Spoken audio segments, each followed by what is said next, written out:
So I left off yesterday letting you guys know that I've had one laparoscopic surgery and we determined it was at a stage 2. 6 or 7 years after that, the pain started coming back. My periods became a little bit more irregular and I knew something wasn't right. I was on Lupron for a while. We stopped that. And then my husband and I started Clomid to try to help conceive, and that didn't help either.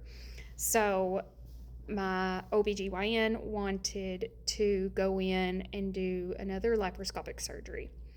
But before he did that, he wanted us to see a fertility specialist. So he transferred us to a fertility specialist where she did a lot of tests on me, an HSG, SHG, HSG. We also, did semen analysis. We did ultrasounds. And she was the one that determined that I needed my second laparoscopic surgery. So whenever I went under for that surgery, I already knew what to expect. For me, personally, the recovery wasn't that bad because I was in excruciating pain anyway. So the pain that I was in before was not even comparable to the pain after surgery. Some women are different and say that they're in so much pain afterwards. I didn't have that issue. So when I came out of surgery, she let us know that my endometriosis was back. It was between a stage 2 and 3 again. And this was just within a 5 or 6 year, time frame. And she also said that she is seeing signs of adenomyosis. So on top of the endometriosis, where cells similar, not the same, but similar to the endometrium attach to tissue and organs outside of the uterus. The endometrium is what you shed every month whenever you have a period. And so since those cells were attached to other tissue and other organs, basically you bleed internally, which can be extremely painful. So that's why it's important to have these laparoscopic surgeries and kind of get what you can out. There's no cure for endometriosis. It does unfortunately usually come back. But she also expressed that she is seeing signs of adenomyosis based on ultrasounds and things like that. So with adenomyosis, that is where cells similar to endometriosis, instead of attaching outside of the uterus, actually invades the muscles of the uterus. So it can cause your uterus to be enlarged.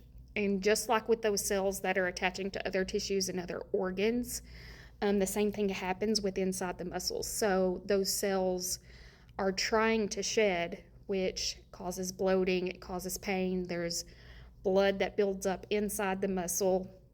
So you're not only bleeding internally from outside of the uterus, you're bleeding internally in the muscles of the uterus, and you're bleeding from the uterus.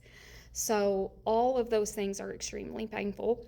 We also found out that I have fibroids. They weren't very large, so that wasn't the biggest concern by any means. The biggest concern was the adenomyosis, which you can't really do anything about because it's in the lining of your uterus, and the endometriosis, which she tried to get as much as she could so that we could continue our fertility journey. So we did that, and by the end of seeing that specialist, she determined that the only way that we would be able to conceive would be through IVF. And IVF is not cheap, and it's not guaranteed. So those are things that my husband and I really had to figure out if we wanted to pursue, especially since I have all these issues with my uterus, because if it's not going to hold a baby, why would we want to spend $50,000 on trying just to have our hopes crushed? So that's where we were at in our fertility journey at that point. if you have questions about seeing a fertility specialist, what kind of tests they do, and anything like that, I'm here to answer them as much as I can from my experience. So that's where I'll stop my story for today, is the ending with the fertility specialist.